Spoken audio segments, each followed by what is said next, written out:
You were all very smart to come here because the next panel will be about smart investing and growth. And to learn how this is done, I welcome my panelists on stage, Ilsoe from Nokia Growth Partners. Give it up to him, please. Ashley Carroll from Social Capital, a warm welcome. And Christoph Schuh from Lakestar, welcome on stage. So I might join you here.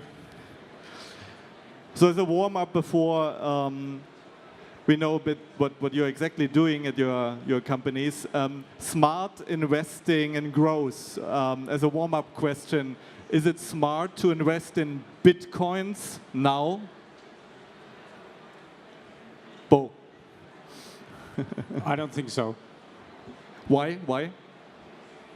I think that there's so much uncertainty about how the whole space will evolve. I just think it's a very precarious place to invest. Mm-hmm. I have a different position. I think if you're in venture and you miss it, could be a mistake. Yeah, a little outside of my scope of expertise, but I would probably say buy. To that same point, missing a really big one is better than a bad investment here or there. Yeah, so missing seems to be something which is crucial in smart investing. So I would ask you, could you explain a bit how Lakestar does smart investing and growth, how Lakestar is set up so that we get a bit of an impression what all your companies are doing in the investment sector? Yeah, thanks for the question. Let me try to do it in a minute. So Lakestar is one of the bigger funds. It's 500 million under management. So we have different offices, main offices in Zurich. We have other offices in London, New York, and Hong Kong. And so how we act as a team, so we are 22 people. And so every one of us is on the one hand taking care of geos, and on the other hand taking care of thesis. And I think that's a good mixture. So we get inbound, let's say, about 50 proposals per week. But that is not the main channel for us. So outbound is also important. So we act together with other VCs. So we analyze, let's say, deal flow in the past. So we look into data of seed investments and then think about when is the next timing to do Series A, and that is a sweet spot where we invest in. And I could give you a hint, and in the auditorium, it's not helpful just to contact us cold. I think it's always better if you have someone from our ecosystem that is more helpful. For example, here we got about 200 inbound emails, and there's no chance to answer everything. So it's better to have someone in the ecosystem to ask. Thanks. Hi, Ashley Carroll from Social Capital. We are headquartered in the San Francisco Bay Area and have also recently established a presence in New York and London. We have about 2.1 billion assets under management. We've been most active at the seed, Series A, and Series B stages.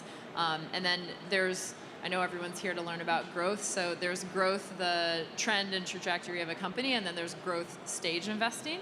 And so my background is more in the former, but at Social Capital, we're big believers in the former definition of growth. And so we're we've been open source with our quantitative diligence methodologies, and we really dig into the data in making our investment decisions. Yeah, so Bo from NGP, we have about $1 billion under management. We have one backer, which is Nokia, but otherwise we're structured like any other VC fund. We pride ourselves on being the headquarterless investor, as we invest in Europe, in the US, in China, and India, and we do that from the same funds. We are typically investing in companies with a proven product market fit and that has ambitions and is scaling across international markets.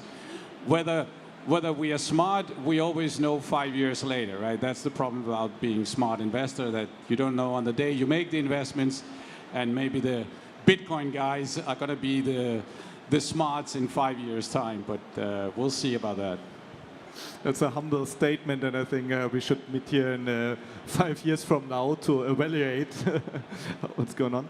So we from CUBE, for instance, we are not investing in startups, but we are a global network of startups for Industry 4.0. So we also have to identify the right startups we want to have in our network, because there are so many out there, right? We are doing it by just looking at their products and services and see if they are industry ready.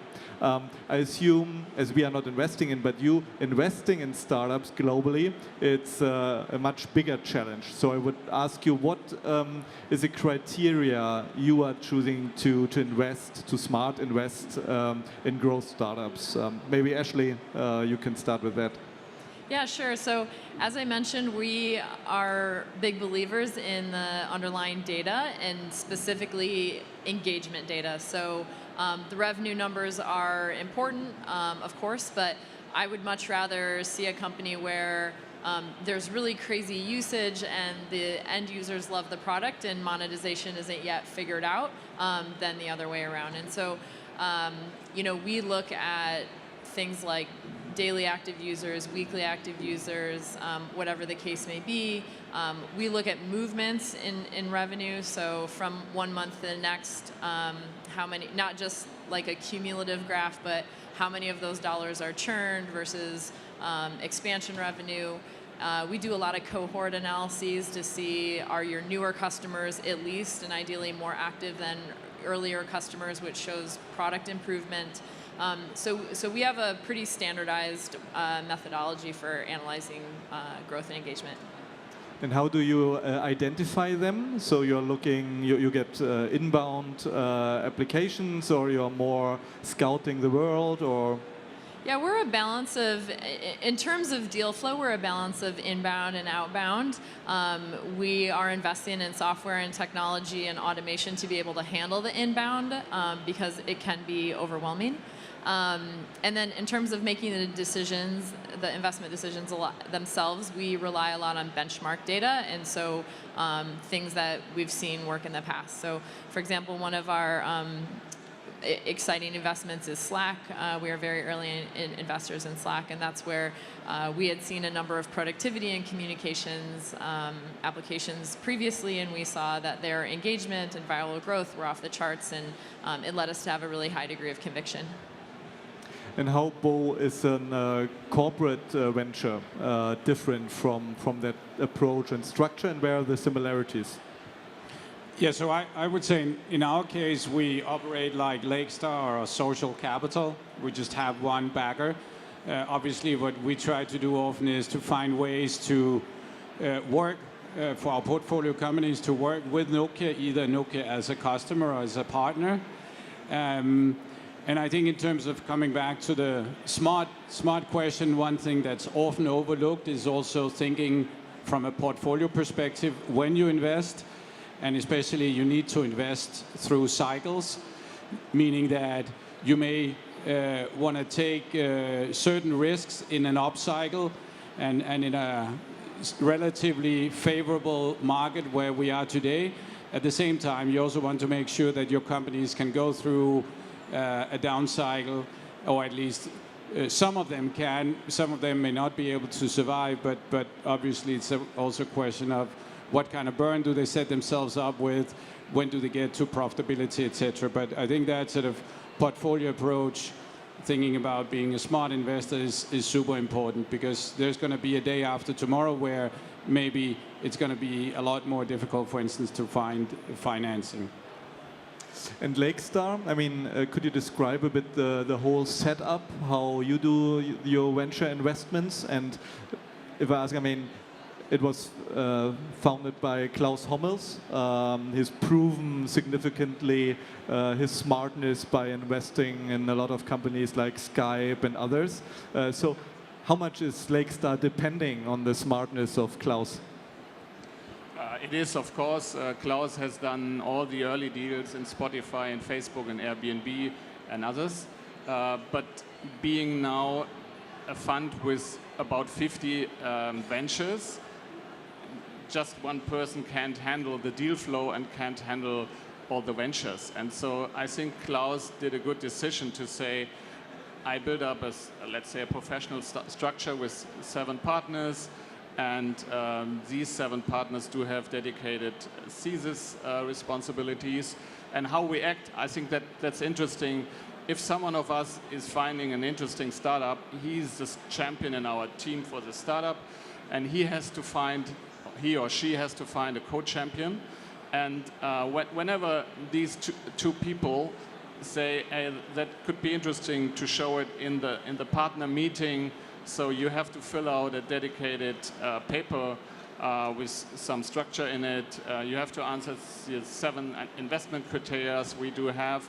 And then when it comes to the management presentation on Monday, like typical, I think everyone has the Monday meeting, then we sit together afterwards and we do the Q&A, and then you get a hunting license from the team directly after the meeting. So I think we can respond fast, and that is a structure where we are able to do, let's say, a lot of deals even in a month. I mean, there's so much money printed nowadays, right? That I assume that for the really interesting companies, the startups, it's comparatively easy and we talked about backstage about the years 2003, 2004, 2005, when venture capital was really a tough business to be in. So assuming here would be the next Facebook, and only one of you could invest in it, how would you pitch your venture firm to get an investment?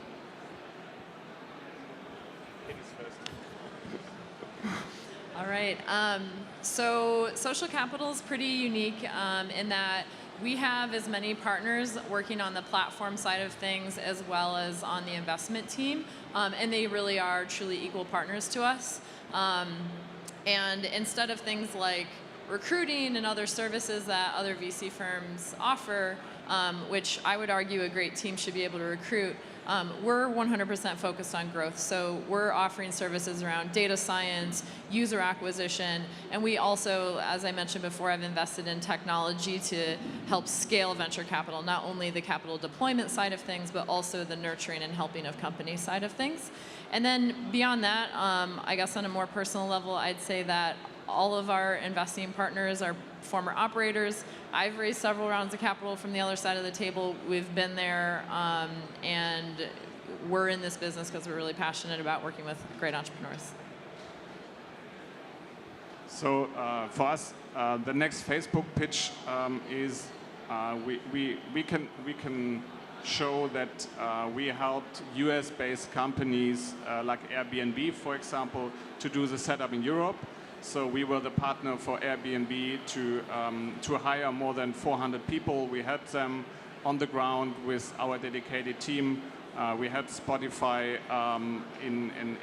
with some legal issues. So I think there are good examples that we help companies to grow, especially in Europe. So and when there is the next Facebook, we would try to do the same pitch and saying, here are some proof points how we managed, let's say, unicorns in the past. Yeah, I would say, first of all, as I said, we are a headquarterless global team, and that's one of our propositions. Often companies like to scale across geographies. If it's a consumer proposition, we have a portfolio of relatively successful consumer companies such as Deliveroo, Get Your Guide, Move It, and others. And lastly, we have been at this for quite some time, and we want to stick with our entrepreneurs through the good times as the bad times. And it is very, very hard to scale your company, no matter what company you're in. And that's part of the journey that we embark on with our entrepreneurs. I mean, there are I think, good companies out there, but I mean, smart investing and growth sounds like a double challenge nowadays, right? So I'm quite sure there would be a Facebook we haven't identified, but probably it would come at a much higher valuation, right? And I mean, assume you could only invest on 10 billion, even for a Facebook IPO, that would just mean 10 times your investment. Question is it in these days hard to find smart investments for growth?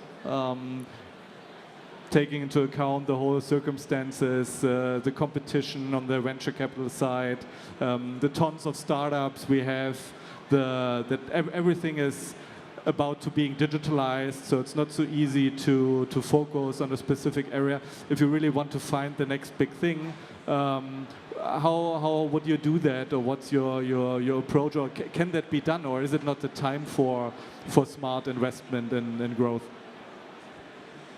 So to your point about the next Facebook being expensive, from an investor point of view, I actually disagree.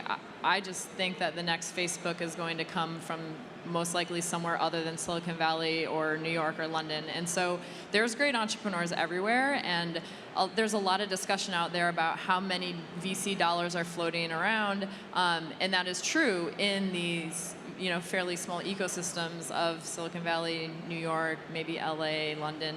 But there's great entrepreneurs everywhere. And so I think that the next generation of investors, in order to find the next Facebooks of the world, really need to look more like technology companies and use software to systematically and smartly identify companies and really be more of a platform. And so yeah, I think sort of democratizing access to venture capital is what's going to win in the long run.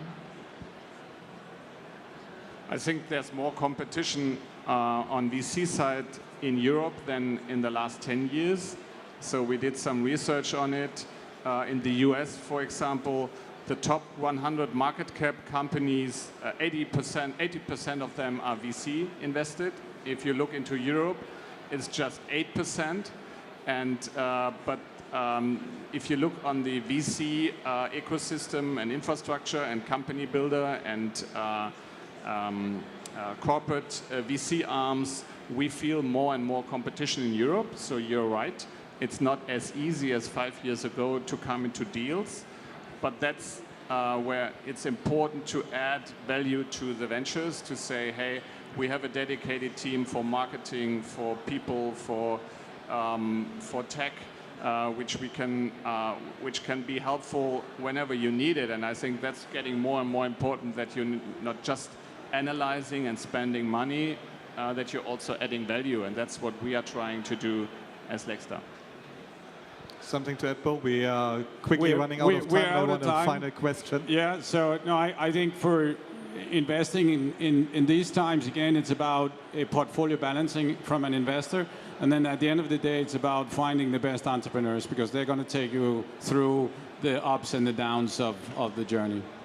Thanks for that quick answer. Final questions. I started with Bitcoins, and I think more importantly probably for venture capital is the fact that this year the funding via an ICO, and you all know that, exceeded the investments in venture capital. So there were 2 billion funding via an ICO. ICO is a token sale, so kind of a crowdfunding kind of thing. Is it a threat to your sector? I don't think so. It's an alternative way of funding. I think it's going to be regulated. As we've seen, China has completely banned these vehicles. I think the regulators in the rest of the world are, frankly, a little bit sleeping at the wheel. But it's an alternative way of funding, and it's great. It's like crowdfunding also came in a few years ago and has created another avenue of funding, which is great. On the ICOs, I think they're going to be regulated. They're going to find a way to also make sure that that people really are protected also when they invest. So. less specific to ICOs, but I think we're going to see more and more alternatives to venture capital funding come along. And to my earlier point, I think that if us VC firms don't start to look more like technology companies, we're going to be at risk of disruption. So we are deeply looking into ICO, as we are also invested in Bitcoin and Shapeshift. But I have to say, there is some regulatory topics needed, but I think this is, as you mentioned, an interesting alternative for startups, and yeah, we are open to it. Thank you very much. I think in 5 years from now, we know how who was smart enough to invest. Give it up to the panelists. Thank you very much.